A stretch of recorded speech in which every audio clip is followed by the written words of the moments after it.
کسی شخص کی فجر کی نماز کے وقت سنت کا اس کا ٹائم نکل گیا، اب وہ جب فجر کی نماز اس نے پڑھ لی تو فجر کی نماز کے بعد وہ سنت ادا کرے؟ دیکھیں، اگر فرض پڑھنے سے پہلے سنتیں ادا نہیں کی اور اب فرض پڑھنے کے بعد جو ہے سورج نکلنے سے پہلے سنتیں ادا کرنا درست نہیں۔ پر قالین کسی جگہ سے ناپاک تھا، کسی نے وضو کر کے اس کے اوپر سے چل کے وہ چلا گیا، تو اب اس کا پاؤں بھی ناپاک ہو گیا، یا اس کو کس طرح پتہ چلے کہ اس کا اثر آیا ہے یا نہیں آیا اس ناپاکی کا؟ ایک تو وہ اوقات ہیں جن میں فرض نفل کوئی بھی نماز درست نہیں ہوتی، وہ 3 اوقات ہیں۔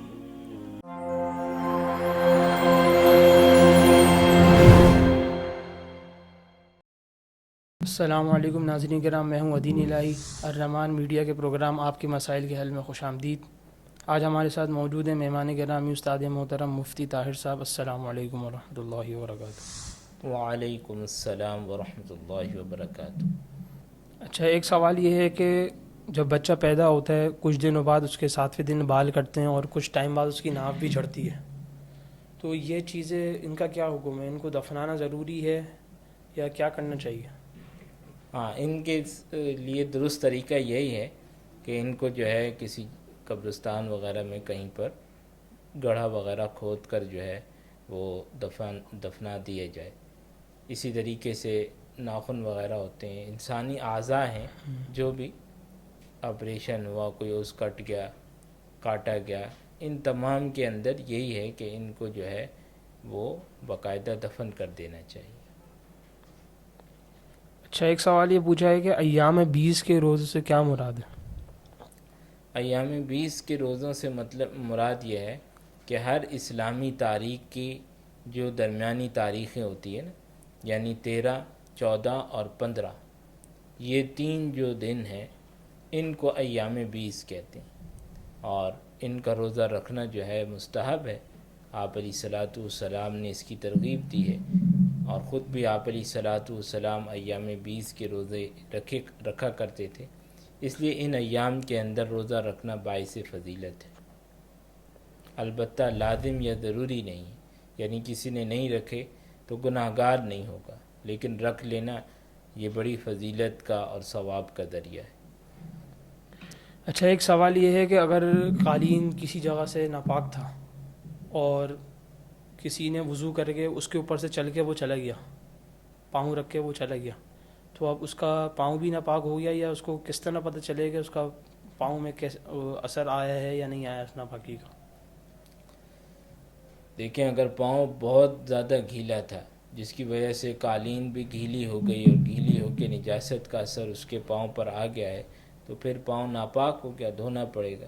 لیکن بالکل ہلکا پھلکا گیلا تھا جس کی وجہ سے کوئی نجاست کا اثر اس کے پاؤں پہ نہیں آیا، اور قالین کی وہ جگہ جو ہے وہ بھی گیلی نہیں ہوئی، تو ایسی صورت میں پھر پاؤں ناپاک نہیں ہو۔ اچھا، پسینوں کے متعلق پوچھا ہے کہ پسینوں سے نماز مکروہ ہو جاتی ہے یا کوئی اثر پڑتا ہے نماز میں؟ لیکن نماز کی حالت میں آدمی کو صاف ستھرا ہو کر جو ہے نماز ادا کرنی چاہیے۔ بالکل گندا مندہ یا اس طریقے سے جو ہے بدن سے بدبو آ رہی ہے، مسجد کے اندر جانا جو ہے یہ درست نہیں ہے۔ اور پسینے کا جہاں تک تعلق ہے تو پسینے کے ساتھ نماز تو ادا ہو جاتی ہے، کیونکہ ظاہر ہے پسینہ کوئی ناپاک چیز نہیں ہے۔ البتہ اس کے ساتھ اگر بدبو وغیرہ بھی آ رہی ہے تو ایسی صورت میں پھر نماز مکروہ ہوگی، اور بدبو وغیرہ نہیں ہے تو صرف پسینے آنے سے نماز مکروہ نہیں ہوتی۔ اچھا، ایک سوال نماز کے متعلق پوچھا ہے کہ اگر کوئی شخص نماز پڑھ رہا ہو اور دوران نماز اس کے سامنے کوئی ایسا جانور آ جائے جو زہریلا ہے، یا اس کو پتہ نہیں ہے کہ جانور اس کو نقصان بھی پہنچا سکتا ہے، زہریلا ہے یا نہیں ہے، تو وہ نماز کے دوران کیا کرے؟ دیکھیں، جانور جیسے سانپ ہے، بچھو ہیں، جو انسان کو تکلیف پہنچاتے ہیں، تو اگر ایسی کوئی چیز جو ہے نمازی دوران نماز آ جاتی ہے اور جو ہے وہ اس کو نقصان پہنچا سکتی ہے یا کسی اور کو نقصان پہنچا سکتی ہے، تو ایسی چیز کو جو ہے وہ نماز کے دوران بھی مارنا درست ہے۔ لیکن اس میں اگر اس نے عمل کثیر کر دیا اس کو مارتے ہوئے، تو ایسی صورت میں نماز تو ٹوٹ جائے گی لیکن گناہ گار نہیں ہو. اچھا ایک سوال یہ پوچھا ہے کہ شرعی سفر کتنے کلومیٹر کا ہوتا ہے؟ آج کل کے اگر حساب سے ہم دیکھیں جائیں تو کتنے کلومیٹر کا شرعی سفر بنے گا؟ شرعی سفر جو ہے 48 میل یعنی تقریباً 77.24 یعنی تقریباً جو ہے وہ 78 کلومیٹر کے قریب.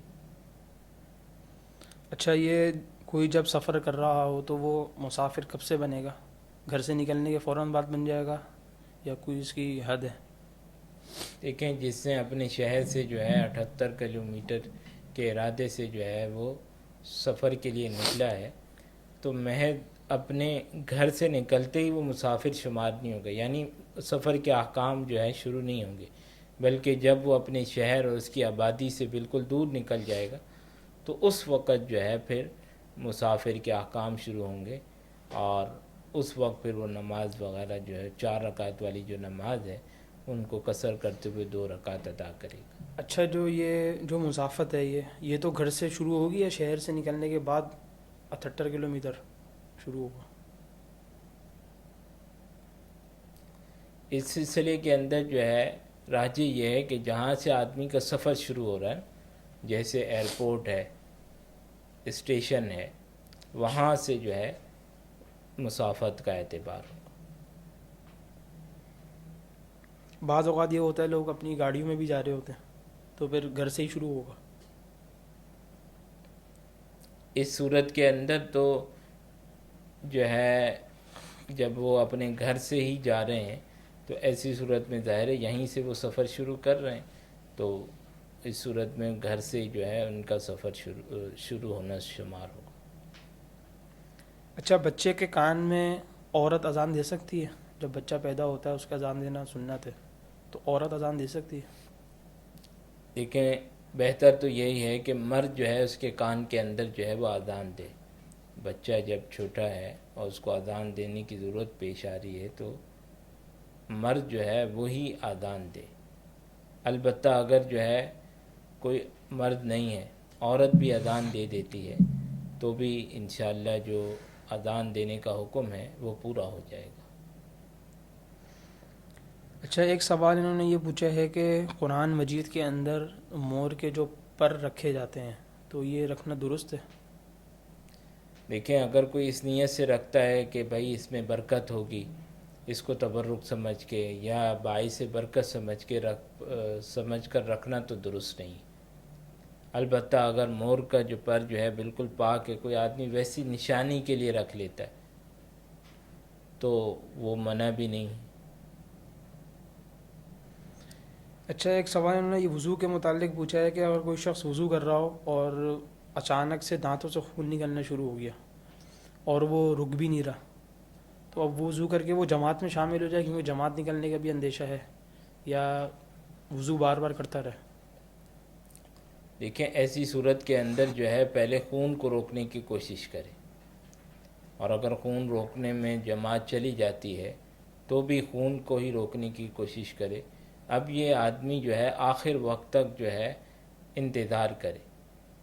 اگر اتنا وقت رہ جائے کہ اب بھی اگر نماز نہیں پڑھی تو وقت ہی نکل جائے گا تو اس وقت پھر جو ہے وضو کر کے نماز ادا کر لے چاہے خون نہ بھی رکا ہو. لیکن خون جاری رہے اور وہ صرف اس لیے کہ جماعت چلی جائے گی اور خون نکلتے ہوئے جماعت میں شامل ہو جائے تو یہ درست نہیں ہے، بلکہ آخری وقت تک انتظار کرے. آخری وقت بھی نہ رکے تو پھر نماز پڑھ لے، اور اگر جماعت کے بعد رک جائے تو اکیلے نماز پڑھ لے، یا کہیں اور جماعت ملنے کی امید ہے وہاں چلا جائے. اچھا ایک سوال انہوں نے یہ پوچھا ہے کہ اگر کسی شخص کی فجر کی نماز کے وقت سنت کا اس کا ٹائم نکل گیا تو اب وہ جب فجر کی نماز اس نے پڑھ لی تو فجر کی نماز کے بعد وہ سنت ادا کرے یا کیا کرے؟ دیکھیں اگر فرض پڑھنے سے پہلے سنت ادا نہیں کی اور اب فرض پڑھنے کے بعد جو ہے سورج نکلنے سے پہلے سنت ادا کرنا درست نہیں، بلکہ اب حکم یہ ہے کہ سورج نکلنے کے بعد زوال سے پہلے ادا کر لے. زوال سے پہلے اور زوال اگر ہو گیا زوال کے بعد پھر ادا نہ کرے. اب سنتوں کی ادائیگی کا وقت ختم ہو گیا.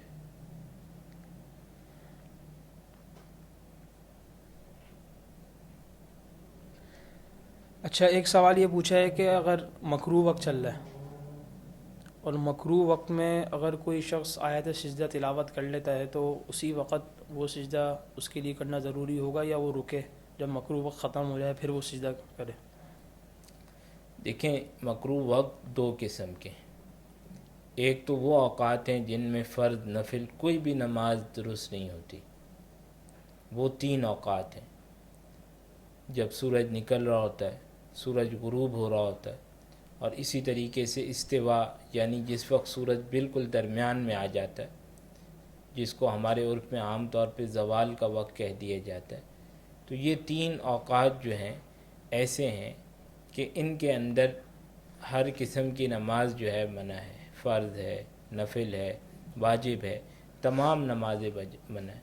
اس کا حکم تو یہ ہے کہ اس دوران اگر کوئی آدمی تلاوت کر رہا ہے اور اسی دوران جو سجدہ تلاوت آیا ہے، یعنی آیت سجدہ اس نے انہی اوقات کے دوران تلاوت کی، تو وہ سجدہ تو وہ ادا کر سکتا ہے، جائز ہے اس کے لیے، لیکن مکروہ تنزیہ ہے، یعنی بہتر نہیں ہے۔ بہتر یہ ہے کہ بعد میں جو ہے وہ ادا کر لے، لیکن اگر کسی نے انہی اوقات کے دوران ادا کر لیا تو ادا ہو جائے گا۔ البتہ پہلے سے کوئی سجدہ تلاوت لازم تھا تو وہ ان اوقات کے اندر ادا کرنا درست نہیں ہے۔ باقی رہی بات جو 2 اوقات ہیں، یعنی جن کے اندر صرف نفل نماز منع ہوتی ہے، فرض اور واجب نماز منع نہیں ہوتی، اور قضا نماز پڑھنا منع نہیں ہوتا، جیسے فجر کی جب فجر کا وقت داخل ہو جائے، یعنی صبح صادق کے بعد سے لے کر طلوع